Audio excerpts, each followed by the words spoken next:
여러분 안녕하세요. 자, 오늘은 지난 시간 뒤를 이어서 이제 드디어 서양의 거대한 제국이었었죠. 로마 제국의 발전과 관련된 내용에 대해서 이야기를 하도록 하겠습니다. 자, 이미 시대는 알렉산드로스 대왕의 시기가 끝났어요.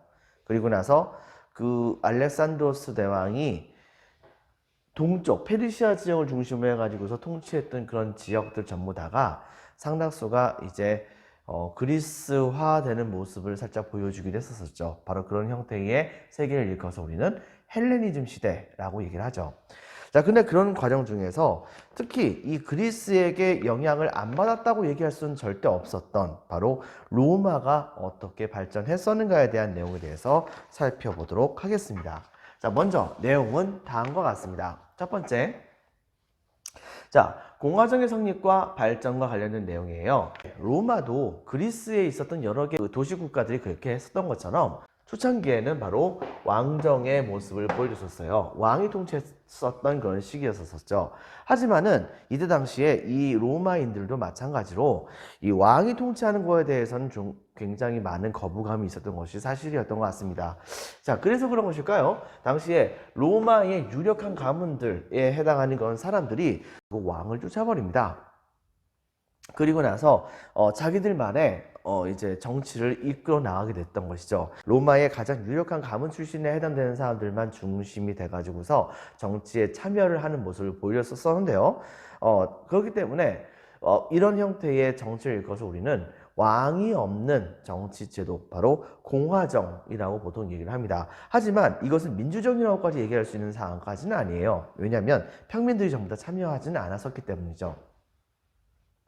자, 그 시스템을 보면 다음과 같습니다. 이들은 일단은 정부의 체제를 크게 두 가지로 나누어 가지고서 보여주는 것이 있었는데, 첫 번째는 지금으로 따지면 현재의 대통령에 해당되는 집정관이라고 하는 관리를 반드시 한 명이 아니라 두 명을 뽑았었어요. 왜냐하면 특정 사람에게 모든 권력이 전부 다 집중되는 것을 막기 위해서였던 것이죠. 그래가지고서 이 두 명에 뽑혔었던 이 집정관들은 서로가 서로를 견제하는 모습을 보여주면서 1년 동안 국가를 통치하는 모습을 보여줍니다. 가끔 가다 보면 만약 이제 비상시의 상황이 벌어질 수가 있잖아요. 갑자기 적이 쳐들어왔다든가 이런 경우에는 국가를 이끌어 나가는 주체가 두 명이 되면 약간 좀 혼란이 일어날 수도 있잖아요. 바로 이런 점을 이제 막기 위해서 기존에 이 집정관 대신에 임기는 6개월짜리에 해당하는 독재관이라고 하는 지도자를 뽑았었대요. 하지만은 그 시기가 지나면 다시 집정관 체제로 돌아갔다 볼 수 있겠죠.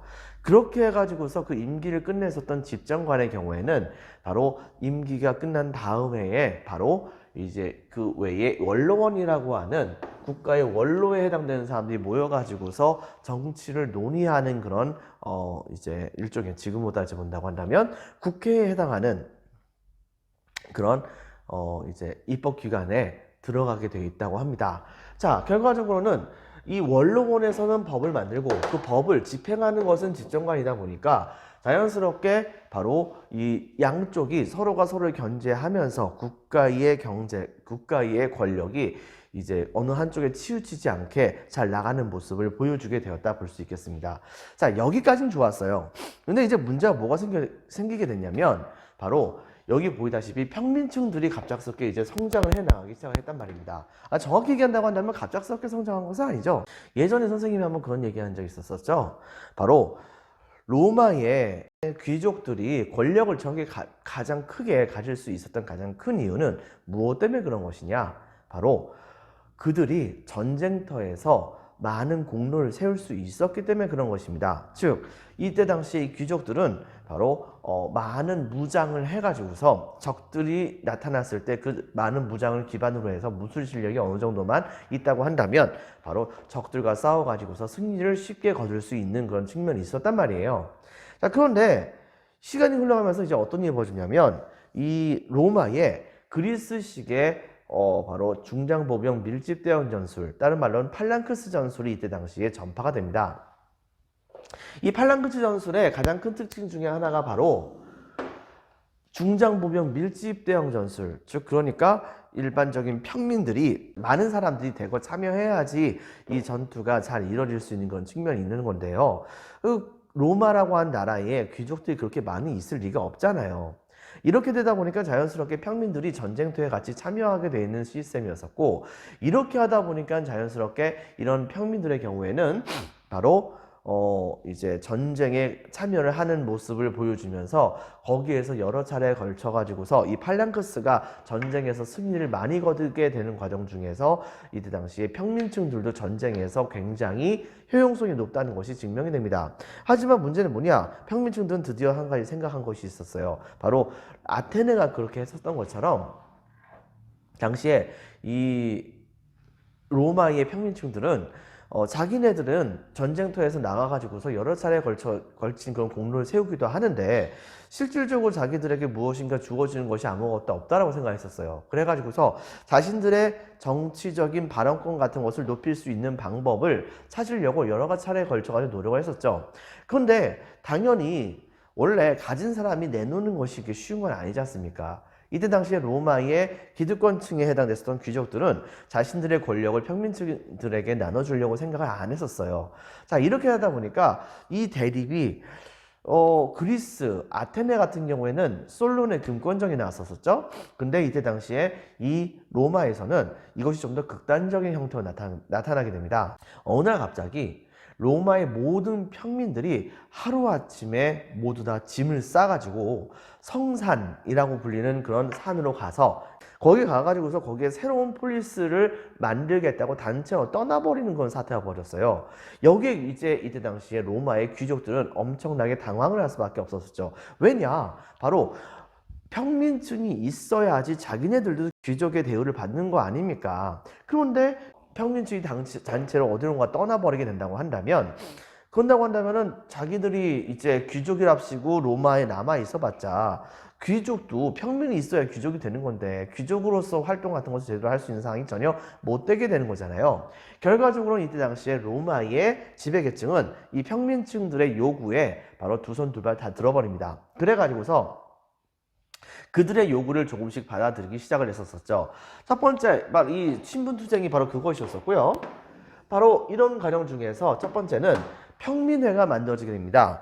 그러니까 평민회라고 한다면 이것도 일종의 의회라고 볼 수 있는 건데 굳이 얘기한다고 한다면 미국으로 따져본다고 했을 때는 원로원은 상원, 그 다음에 평민회는 하원에 해당되었다라고 우리는 얘기를 할 수가 있을 것 같습니다. 그리고 이 평민회가 평민회만 따로 만들어져 봤자 그래봤자 이것이 아무런 정치적인 그런 권한이라든가 이런 것이 없다고 한다면 이건 있으나 마나한 거잖아요. 그래가지고서 당시에 평민회는 바로 자신들의 의장이었던 사람을 한 명 뽑습니다. 그 관리를 일컬어서 뭐라고 부르냐면 우리는 호민관이라고 얘기해요. 이 호민관은 무슨 행동을 하는 것이냐? 바로 이 평민회의 의장으로서 평민회에서 여러 가지 결정사항 같은 것이 있다고 한다면 그런 결정사항 같은 것들을 원로원에게 요구를 하는 거예요. 이런 것을 좀 하면 안 되겠습니까? 이렇게 얘기하는데 이때 당시에 바로 이 원로원은 이 호민관의 말을 절대 무시할 수가 없었었죠. 제일 독특한 것 중에 하나는 이 호민관의 경우에는 당시에 그 원로원이 만들었었던 그런 법들 있잖아요. 이런 법들을 호민관이 딱 봤을 때 이것이 평민층들의 권한을 굉장히 좀 침해하는 측면이 있다라고 생각한다고 한다면 이 법안을 전부 다 거부할 수 있는 권한이 있었습니다. 결과적으로는 평민들에게 불합리한 그런 여러 가지 활동 같은 것은 전혀 하지 않도록 하겠다는 그런 의지가 여기에 섞여 있었다고 우리가 볼 수 있겠죠.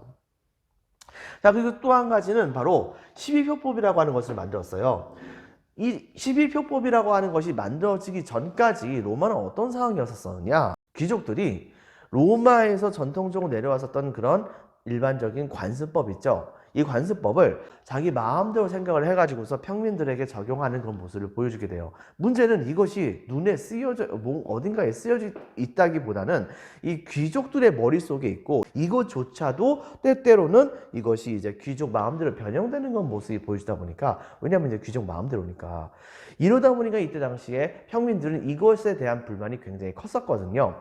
그래가지고서 엄청나게 이 귀족들의 자의적인 법 적용 같은 것을 막고자 투쟁을 했었던 것이었는데 그 결과 바로 이 로마는 이 평민들을 위해서 이른바 12표법이라고 하는 로마 최초의 바로 이제 성문법 글자로 쓰여진 법을 만들게 됩니다. 글자로 이제 법 조항에 딱 만들어지게 된다고 한다면 적어도 이 글자에 쓰여진 내용은 무조건 지켜줘야 되는 원칙이 있는 거잖아요. 바로 이런 것이 있다 보니까는 바로 이때 당시에 이 귀족들은 자기들의 마음대로 법을 적용할 수 없게 되는 상황이 벌어지게 되면서 자연스럽게 평민들은 상대적으로 이 로마의 귀족들에게 억울한 일을 좀 덜 당하는 그런 일이 있게 되었다고 볼 수 있겠습니다. 하지만은 이걸 시작으로 해가지고서 여러 차례 걸쳐가지고서 신분 투쟁이 많이 벌어지게 됐었어요. 예를 들면 이런 식이죠. 바로 당시에 이제 이 모든 법들은 기본적으로는 원로원에서 많이 논의되는 경우가 있었거든요. 그런데 이 원로원에서 많이 논의됐었던 그런 것들의 상당수가 이때 당시에 법을 만들게 된다고 한다면 이때 당시에 호민관이 이것을 전부 다 거부할 수 있는 건 아니잖아요. 몇 개 정도는 호민관이 나가가지고서 거부할 수 있지만은 근데 문제는 그런 식으로 따져본다고 했었을 때는 결과적으로 이 원로원 자체는 귀족들이 모여가지고서 법을 만드는 곳이기 때문에 법 자체가 귀족에게 유리할 수가 있었단 말입니다. 왜? 바로 이때 당시에 이 원로원을 구성하는 건 사람들이 옛날 집정관이었던 사람들이고 이 집정관들은 전부 다가 귀족 출신이었었던 거였거든요. 그런데 이제 나중에 어떤 일이 벌어졌느냐? 바로 이 집정관 중에 한 명은 반드시 평민이어야 된다라고 하는 원칙을 이때 당시에 법으로 만들게 됩니다. 여러분 한번 생각해 보세요. 집정관 중에서 한 명은 이제 평민이 된다라고 한다면 그 사람들이 집정관의 임기를 마치면은 당연히 원로원으로 넘어가겠죠. 그렇다고 한다면 처음에는 안 그렇겠지만 시간이 흘러갈수록 이 원로원을 구성하는 사람들의 원래 출신은 귀족도 있지만 바로 평민도 있게 되는 그런 상황이 되게 된단 말입니다. 자, 거기다 또 한 가지 이제 뭐가 있었냐면 평민회가 자체적인 그런 법안을 만들고자 해도 이것이 법적으로 인정되지 않았었거든요. 그런데 이제 나중에 평민회에서 법을 만약에 만든다고 하더라도 이 법은 국가의 법으로서 인정된다. 원로원이 여기에다가 태클 걸 수 없다라고 하는 식으로 이때 당시에 법을 만들게 됩니다. 이제 그것이 이제 호르테시우스법이라고 하는데 이걸 통해 가지고서 결과적으로 어떤 일이 벌어지게 됐었느냐? 바로 사실상 원로원도 마찬가지고 그 다음에 평민회도 마찬가지고 자신들이 원하는 그런 형태의 그런 법을 만들 수 있는 상황이 됐던 거예요. 이렇게 되다 보니까 자연스럽게 이 평민들의 경우에는 법적인 권한상 이 귀족들하고 똑같은 그런 권한을 갖게 되었다라고 우리는 얘기할 수가 있게 된 것입니다. 자, 여러분 한번 생각해 보세요. 이제 선생님이 평민이라고 친다면요. 이 나라가 평민들의 권한을 조금밖에 인정하지 않고 귀족들의 권한만 잔뜩 인정했었던 나라였는데 평민들의 권한과 귀족들의 권한이 어느 순간인가 사실상 같아지게 된 거예요. 자, 그렇다고 한다면 이 나라에서 살고 있는 모든 사람들은 법적으로 봤을 때 지위상으로 전부 다 평등하다고 볼 수 있겠죠. 그렇다고 한다면 이 평등한 이런 나라에서 더 이상 신분의 제약 때문에 내가 활약을 하지 못할 곳은 없는 곳이잖아요. 이렇게 되다 보니까 이때 당시에 평민들의 상당수는 무슨 생각을 하게 됐느냐? 바로 이 로마라고 한 나라를 귀족들의 나라가 아니라 자신들의 나라라고 생각을 하게 됐던 것입니다.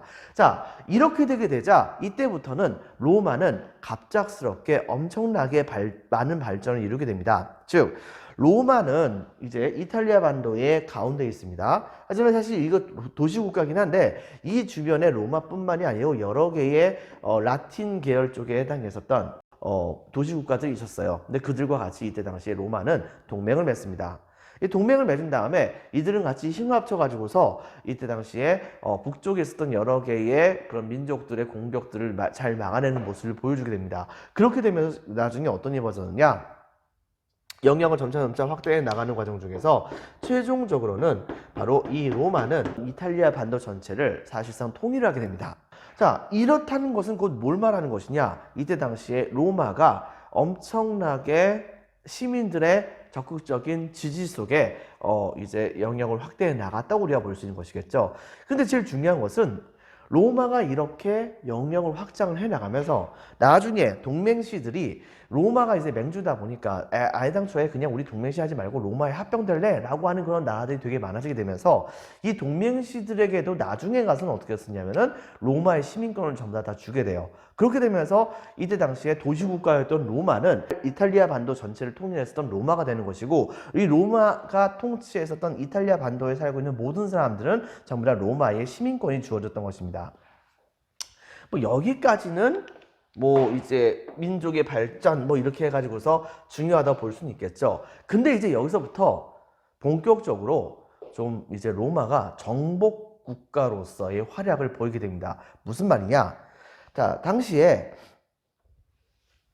자, 이쪽 근처에 있었던 바로 카르타고라고 하는 건 나라가 있었어요. 이 카르타고라고 하는 나라는 옛날에 이제 페니키아라고 하는 나라가 당시 이쪽에 있었었는데, 바로 이 페니키아라는 나라가 여러 군데에다가 식민 도시를 만들었었거든요. 바로 이 페니키아의 후예 국가 중에 하나로서 가장 잘 나가는 국가 중에 하나가 바로 이 카르타고였습니다. 이 카르타고는 처음에는 로마하고 사이가 좀 좋았어요. 나쁘진 않았습니다. 로마가 여러 가지 활동을 하는 과정 중에서 카르타고와 손을 잡은 적도 꽤 많이 있었었죠. 근데 이제 문제가 뭐가 생기게 되냐면, 당시에 로마 바로 근처에 그리스 쪽에 있었던 그런 그리스인들이 이쪽 근처에다가 도시국가를 만드는 과정 중에서 자기네들끼리 서로 싸움을 벌인 거예요. 근데 자기네들끼리 서로 안 되겠다고 생각이 되게 되자, 당시에 한 그리스 국가는 로마에게 구원 요청을 보내고, 나머지 한 국가는 바로 이 카르타고에게 구원 요청을 보냈던 것입니다. 자, 그런데 여기에서 이 로마와 그 다음에 카르타고의 군대가 그들을 도와주는 과정 중에서 이쪽에는 요 섬 있죠. 요 섬이 이제 시칠리아 섬이라고 하는데, 이 시칠리아 섬을 중심으로 해가지고서 로마의 군대와 그 다음에 카르타고의 군대가 대판 붙게 되는 상황이 벌어지게 됩니다. 근데 이 싸움에서 바로 카르타고가 패배하게 되죠. 그렇게 되면서 로마는 당시에 시칠리아 섬을 장악을 하게 되는데요. 문제는 이 시칠리아 섬을 장악한 다음에는 이 시칠리아 섬에서 자기네들이 잡았었던 사람들 전부 다 노예로 삼아버리고, 그 다음에 이 시칠리아를 바로 자신들의 최초의 그 속주로 만듭니다. 속주는 지금으로 따지면 일종의 식민지 개념이라고 생각하면 될 거예요. 자, 이렇게 되게 되면서 로마는 본토 이외에 또 다른 그런 식민지가 하나 생기게 되는 상황이었었죠. 하지만 이 카르타고는 이때 당시에 바로 분노를 참지 못합니다. 옛날에 도와줬던 로마가 지금 저렇게 크면서 카르타고에 감히 까불다니, 뭐 이렇게 생각했던 것이죠. 당시에 카르타고는 지중해 지역에 있는 모든 제해권을 장악하고 있었던 그런 상황이었어요. 근데 시간이 흘러가면 흘러갈수록 바로 이 로마가 이렇게 성장해 나가게 되자, 결과적으로 이것이 바로 카르타고에게 굉장히 나쁜 영향을 줄 수 있을 거라고 생각했던 것입니다. 때문에 당시 카르타고는 상업 문명으로서 굉장히 많은 부를 누리고 있었었는데, 로마의 그런 힘이 점차 강화되는 모습을 보여주게 되자, 이것을 바로 막기 위해서 이때 당시에 대규모의 군대를 조성하게 됩니다. 그렇게 해서 조성되었던 그 군대가 바로 한니발 장군이라고 하는 사람의 통솔을 받게 되면서 로마로 공격을 하게 되는 겁니다. 당시 로마의 북쪽 지역에는 바로 알프스 산맥이 가로막고 있었어요. 이 산맥은 지금 혹시 아는지 모르겠지만 여기는 만년설이 있어요. 만년설이 있다는 것은 지금 현재 거의 백두산보다 더 백두산 정도에 해당되는 높이라고 볼 수 있는 거거든요. 그렇기 때문에 이쪽에 이 산맥을 함부로 건널 수가 없으므로 로마는 카르타고와 만약에 전쟁을 벌이게 된다고 한다면 주로 이제 남쪽이라든가 바닷가 주변으로 해가지고서 이제 이 적들의 공격을 막아내야지, 굳이 이 알프스 산맥 지역을 지킬 필요는 없었던 거예요. 그런데 한니발 장군은 이때 당시에 카르타고의 군대들, 여기서 카르타의 군대는 주로 이제 용병 집단들입니다. 많은 돈을 들여가지고서 군대를 산 거죠. 그래가지고 그 군대를 데리고서 이때 당시에 로마의 눈을 피해서 이쪽이 바로 이제 이베리아 반도라고 지금 현재 스페인이 있는 곳입니다. 이베리아 반도 지역을 지납니다.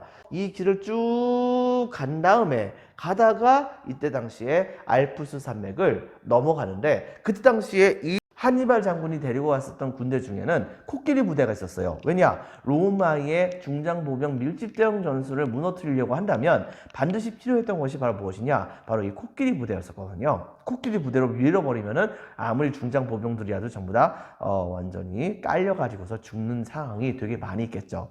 바로 이런 측면이 있었기 때문에 이런 코끼리 부대들을 잔뜩 들고서 이때 당시 로마에 침공하는 그 순간 아무런 대비가 없었던 로마는 카르타고의 군대에게 패배하게 되면서 이 로마 전역이 이 카르타고 군대 때문에 거의 이제 정신을 못 차린 그런 시대가 오게 됩니다. 거기서 엄청나게 로마 전역이 카르타고의 군대에게 유린을 당하는 상황이었었지만 그때 당시에 로마 쪽에서도 바로 영웅이 등장하게 되죠. 로마의 위기가 빠지게 되자 바로 이 로마의 영웅으로 등장했었던 장군이 바로 누구냐면 스키피오 장군이라고 하는 사람인데 이 사람이 이때 당시에 로마의 군대를 동원해서 이번엔 카르타고를 공격한 거예요.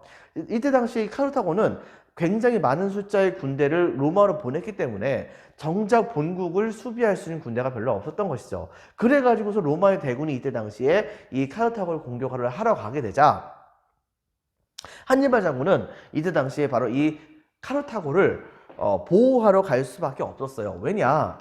즉 이탈리아 반도 전반을 전부 다 돌아다니면서 로마의 동맹국들을 전부 다 박살내면서 로마의 군대를 다 박살내면서 휘젓고 돌아다니긴 했었지만 정작 로마라고 한 나라의 도시는 너무 방벽이 단단했기 때문에 이 군대를 공격할 수 있는 상황이 못 됐던 거예요. 그래가지고서 계속해서 괴롭히는 작전을 썼던 것인데 정작 이때 당시에 로마의 군대가 카르타고를 공격한다고 하다 보니까 이것에 그만 군대를 계속해서 유지할 수 없었던 이때 당시에 바로 이 한니발 장군은 군대를 물려서 바로 이 카르타고를 이제 보호하러 이제 출동을 하게 됩니다. 하지만 결과적으로 가긴 갔는데 이 싸움에서 그만 한니발 장군의 군대가 패배를 하게 됩니다. 이렇게 되면서 당시에 카르타고는 일단은 불태워지는 수모는 당하지는 않았습니다. 그런데 단 주변에 있었던 여러 개의 카르타고에게 적대적인 민족들과 싸우지 말아야 한다 라고 하는 항복 조약을 맺고요. 그 다음에 해상 무역권의 상당수를 많이 로마에게 넘겨줘야 되는 수모를 당하게 되죠. 그리고 한니발 장군은 나중에 이제 해외로 망명을 했다가 죽게 되는 그런 상황이 벌이게 됐던 것입니다. 자, 하지만은 문제는 뭐냐? 카르타고는 이때 당시에 그렇게 한 상황에서 그때 가서 이제 정신 차리게 된 거예요. 즉, 그전에는 시민군을 통해 가지고서 국가를 보호를 할 생각을 전혀 하지 못했었던 것인데 이제는 더 이상 용병 집단을 구해가지고서 군대를 키울 수 있는 상황이 못 되다 보니까 당시에 카르타고는 바로 자체적으로 시민들이 군인이 돼가지고서 적들의 공격에 대비하려고 하는 모습을 많이 보여주고 그 다음에 이때 당시에 많이 무너져 버렸었던 카르타고의 그런 상업적인 그런 능력을 다른 방식으로 다시 한 번 더 복원해 나가려고 하는 모습을 보여주게 됩니다. 근데 문제는 뭐냐? 로마는 이것이 너무나도 안 좋았던 거예요. 왜냐? 당시에 이 카르타고가 로마의 입장에서 본다고 한다면 다시 이들이 이제 힘을 키우게 된다고 한다면 로마의 지중해 패권에 굉장히 커다란 악영향을 끼칠 수 있다고 생각했기 때문에 그렇기 때문에 카르타고를 다시 한번 공격을 하려고 생각을 했습니다. 하지만 명분이 없잖아요. 그래가지고서 어떻게 되느냐? 바로 카르타고 주변에 있었던 다른 적대적인 부족에게 그들을 매수해가지고서 그들이 바로 일부러 카르타고를 계속해서 공격하게 만들었던 거예요.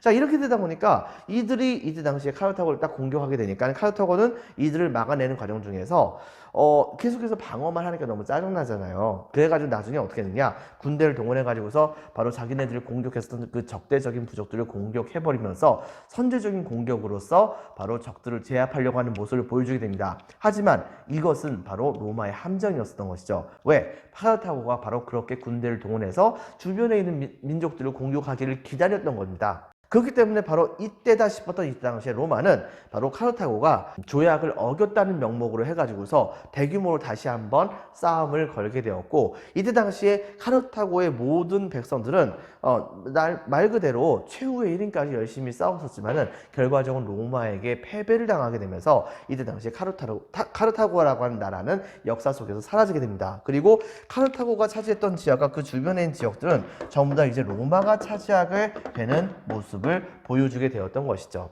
그리고 그 시대와 더불어서 거의 동시기에 이 로마는 처음에는 그리스의 문화를 많이 따라가다가 나중에 이들 아예 쳐버리는 사태가 벌어지게 됩니다. 그 과정 중에서 이때 당시에 이 로마는 그리스까지 같이 장악을 하게 되면서 물론 이곳들 전부 다를 다 속주로 만들어 버립니다. 자, 다 속주로 만들어 버리고 이곳들 전부 다 속주로 만들어 버리고요. 자, 이렇게 되면서 영역을 확장해 나가는 모습을 보여주게 됐었어요. 그러면서 이들은 지중해 지역을 전반적으로 이제 사실상 거의 다 장악을 했다 볼 수 있겠죠. 보세요. 여기서 볼 때 이쪽에 이베리아 반도 쪽에서도 한니발 장군의 군대를 따라가지고서 갔었던 그 길목 전부 다를 다 로마가 장악을 하는 모습을 보여줬고요. 사실상 로마에게 정복을 당하지 않은 곳은 바로 이쪽이었었는데 이쪽에는 당시에 로마의 동맹국이라고 볼 수 있는 그런 나라들이 등장하게 됩니다. 얼마 후에 나중에 얘기긴 한데 이 지역에 있었던 로마의 동맹국이었던 나라가 스스로 이제 나중에 나라를 들어가지고서 로마에게 항복하는 모습도 같이 보여주게 됩니다. 그러면서 이때 당시에 로마는 이 지역을 역시 자신들의 영역으로 삼게 되죠. 그 다음에 더불어서 이 남쪽에는 바로 알렉산드로스 대왕이 죽은 다음에 여러 명의 그 장군들이 바로 그 땅을 나누어서 각 지역을 통치하고 있었는데 근데 당시에 이 이집트 지역이죠. 여기 나일강입니다. 여러분들 이집트 지역을 차지했었던 그런 장군이 바로 여기를 근거지로 해가지고서 계속해서 왕위를 자식들에게 물려주고 있던 상황이었습니다. 그런데 바로 이 이집트가 당시에 로마한테는 되게 우호적이었어요. 그래가지고서 이때 당시에 이집트 지역을 제외한 나머지 전부 다는 다 로마의 수중에 들어오게 되는 모습이 보여지게 되었다라고 하는 것을 여러분들이 기억을 해주기 바랍니다. 근데 이제 여기서 문제가 생겨요. 자, 일단 보고서 그 다음에 그 문제를 한번 봅시다. 자, 1번 초기에서는 기원전 8세기에는 왕정이었습니다. 자, 그랬다가 바로 기원전 6세기쯤 가가지고서 귀족 공화정이 실시되죠. 자, 귀족 공화정 실시 동그라미 1번. 자, 동그라미 2번. 두 명의 대통령과 같은 그런 존재가 있었다고 했었죠. 바로 집정관. 그 다음에 세 번째 바로 입법기관이었었던 원로원. 원로원. 자, 동그라미 3번입니다. 자, 그래서 기원전 6세기 여기에 해당하는 이 부분 전체는 발표 하나 해주세요. 정부체제의 변화 정도는 여러분들이 알고 있어야 됩니다. 두 번째, 평민권의 성장을 보면 이건 조금 중요합니다. 별표 2개. 자, 먼저 바로 중장보병 밀집 대형 전술, 다른 말로는 이제 팔랑크스 전술이라고도 얘기하죠. 이 전술이 보급이 되게 되면서 빈칸에 적겠습니다. 평민이 전쟁에 참여하게 됩니다. 밑줄 쫙 칩니다. 하지만 바로 이들이 전쟁에 참여하면서 공동을 많이 세우게 되자 자신들의 목소리를 내기 시작을 하게 되었고 바로 이것 때문에 당시에 로마는 이들에게 점차 밀리게 됩니다. 그래서 박스 치겠습니다. 신분투쟁, 박스. 대표적인 사건이 성산 사건이라고 하는 것이 있었다고 했었죠. 바로 동그라미 1번. 이때 당시에 만들었던 것이 바로 평민회, 동그라미 2번, 호민관 선출, 그 다음에 동그라미 3번, 12표법을 제정하게 됩니다. 이것이 바로 로마 최초의 성문법이었다는 것은 여러분들이 반드시 기억을 해줘야 됩니다. 자, 그 다음에 동그라미 4번에는 바로 법률상 귀족과 평민이 동등한 권리를 보유하게 되는 호르텐시우스법이라고 하는 법이 만들어지게 되면서 사실상 법률상으로 로마의 귀족과 그 다음에 평민들이 같은 권리를 갖게 되었다라고 하는 것은 여러분들이 기억을 해주기 바랍니다. 자, 이렇게 되면서 로마는 정말 잘 나갔죠. 근데 이제 문제가 생겼어요. 여러분들 알다시피 고대 시대 때의 병사들은 기본적으로 충분히 먹고 살 만한 사람들이 자신들 재산을 지키기 위해서 다른 사람들과 같이 전쟁터에 나가는 것입니다. 그러니까 국가는 그들에게 전쟁 비용이라든가 무기라든가 이런 걸 주는 것이 아니에요. 자, 이렇게 되다 보니까 평민들의 경우에는 자기가 전쟁터에서 쓰게 될 전쟁 도구 뭐 이런 것들을 기본적으로 갖춰야 되는 것이 원칙입니다. 나중에는 이제 로마가 병사들이 반드시 전쟁터에서 써야 되는 여러 가지 전쟁 도구 같은 것을 자체적으로 이제 지급까지 해주긴 했었지만요. 아무리 그렇다고 하더라도 이 평민들이 전쟁터에 나가는 동안은 자기 집에 있는 농토를 제대로 읽을 수가 없잖아요. 이렇게 되다 보니까 자연스럽게 전쟁의 시간이 너무 오래되면 오래될수록 문제가 뭐가 생기게 되느냐, 바로 자기 집에 있는 농토를 제대로 돌보지 못한 상황이 벌어지게 됩니다. 자, 근데 이걸 왜 얘기하냐면 다음과 같은 일이 벌어져요. 잦은 전쟁으로 인해 가지고서 농사일에 집중을 해야 되는 평민들이 농사일은 못하고 전쟁터에 끌려나가게 되면서 점차 재산상으로 자기의 농토를 돌보지 못하게 되면서 가난해지게 되는 그런 상황이 벌어지게 된 겁니다. 두 번째는 뭐가 있었냐면 속주 지역의 값싼 곡물의 유입. 무슨 말이냐? 좀 전에 선생님이 얘기했었잖아요, 여러분들. 바로 로마는 이렇게 많은 지역에다가 속주, 식민지를 갖게 되었었다고요. 그런데 이제 문제가 뭐가 생기게 됐냐면 이렇게 해서 얻었던 그 식민지들의 거의 대다수를 최고 부자라 볼 수 있었던 사람들, 귀족들이 이 땅의 상당수를 전부 다 사들이게 됩니다. 여러분 생각해 보세요. 자, 이렇게 되다 보니까 거기에선 값싼 노예를 동원해 가지고서 많은 양에 해당되는 곡식을 생산하게 돼요. 근데 이때 당시에 가장 많은 소비를 하는 곳이 바로 어디냐? 로마였거든요. 그러다 보니까는 이때 당시에 귀족들은 자기 농토에서 생산됐었던 많은 그 농산물들을 전부 다 이 로마 쪽으로 보내는 겁니다. 결과적으로 어떤 일이 벌어지느냐? 로마에는 각 속주에서 올라온 엄청나게 많은 양에 해당되는 농산물들이 엄청나게 많이 쌓이게 돼요. 근데 문제는 그렇게 되다 보니까 자연스럽게 농산물의 가격이 어떻게 됩니까? 공급이 많아지니까 바로 가격은 떨어질 수밖에 없겠죠. 문제는 십년 넘게 전쟁터에 끌려다니다가 드디어 이제 막 귀가해가지고서 농사 지으려고 했었던 일반 자영농들. 근데 농사를 졌더니 그랬더니 그 곡식의 가격이 폭락을 한 거예요. 폭락을 하니까는 이거 가지고서는 1년 동안 생활을 할 수 없게 되는 상황이 벌어지게 된 거죠. 자연스럽게 이때 당시에 많은 자영농들은 당장은 상관없지만 나중에 가서는 큰일 같은 걸 치렀을 때는 어쩔 수 없이 큰일을 치를 때 필요한, 여기서 뭐 장례라든가 아니면 딸이라든가 아들의 결혼이라든가 뭐 이런 것을 말합니다. 이런 걸 치를 만한 그런 비용이 없게 되게 되자 어쩔 수 없이 자기가 소유했었던 토지를 판매를 하게 됩니다. 판매한 다음에는 나중에 이 로마의 자영농들이 자기가 판매했었던 토지를 많은 돈을 들여가지고서 살 수 있느냐? 내가 지금 당장 먹고 살기도 바빠 죽겠는데 절대 그렇게 할 수 없겠죠. 이렇게 하다 보니까 야금야금 토지를 판매하게 되는 과정 중에서 결과적으로 로마의 자영농들은 사실상 자기들이 갖고 있었던 건 토지의 상당수를 전부 다 이제 외부에다 팔아버리게 되면서 빈민으로 전락을 하게 되는 거예요. 자, 그렇기 때문에 결과적으로 어떤 일이 벌어지느냐? 바로 자영농이 몰락이 되게 되는 그런 상황이 벌어지게 된 겁니다. 그 다음에 또 한 가지, 바로 그렇게 해서 팔았었던 그런 토지는 누가 샀을까요? 바로 로마 본토 안에 있었던 이 귀족들이 다 삽니다. 자, 이 귀족들이 다 이걸 사게 되면서 자기네 갖고 있었던 그런 토지들을 엄청나게 확장시키는 모습을 보여주게 되고, 그 다음에 로마가 이때 당시에 굉장히 활발하게 전쟁을 벌이다 보니까 자연스럽게 전쟁에서 승리하게 되면서 많은 노예들이 쏟아지게 됩니다. 많은 노예가 쏟아지게 되니까 이왕이면은 늙은 노예들은 그냥 죽여버리고 그 다음에 젊은 노예를 새롭게 사가지고서 걔를 부리면 훨씬 더 일을 잘하기 때문에 그것의 결과 바로 나의 수익이 훨씬 더 많아질 거라고 생각했었던 이때 당시에 굉장히 많았었던 이 귀족들은 바로 자기의 농장을 점점 더 규모를 키우게 돼요. 즉 이때 당시에 로마 시대 때 귀족들이 갖고 있었던 대농장을 일컬어서 우리는 뭐라고 보냐면 바로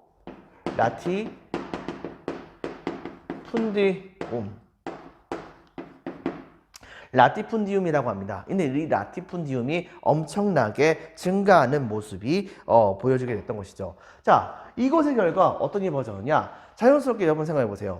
로마의 군대는 자영농이라고 할 수 있는데 자영농들이 몰락을 합니다. 몰락을 해가지고서 이제 더 이상 자영농이 아니에요. 군대 갈 수가 있어요? 군대 갈 수가 없죠. 자, 그러다 보니까 로마는 군대를 모집을 하기가 힘들어지게 되는 상황이 벌어집니다. 그리고 지금 있는 군대들도 계속해서 유지를 어떻게 할 수 있느냐, 이게 참 고민인 상황이 벌어지게 됐었어요. 자, 두 번째, 바로 로마의 자영농은 토지를 다 뺏겨가지고서 빈민으로 몰락을 하게 되는데 신흥 이제 귀족이 됐던 그런 사람들까지 다 포함해서 로마의 귀족들은 라티푼디움을 엄청나게 확대해가지고서 바로 그들이 갖고 있었던 그런 토지가 엄청나게 많아지게 되면서 엄청난 부자가 되게 됩니다. 결과적으로 로마라고 하는 사회에서 아무것도 가지지 않았었던 그런 사람과 그 다음에 엄청나게 부를 많이 쌓았던 사람들로 이 빈부의 격차가 이제 크게 벌어지게 되는 상황이 벌어지게 된 거예요. 자, 거기다 플러스. 그렇다고 한다면 제일 중요한 거 바로 이 여러분이 만약에 로마의 빈민이 됐다고 한다면 농촌에 남아 있겠습니까? 이왕이면 도시로 가겠습니까?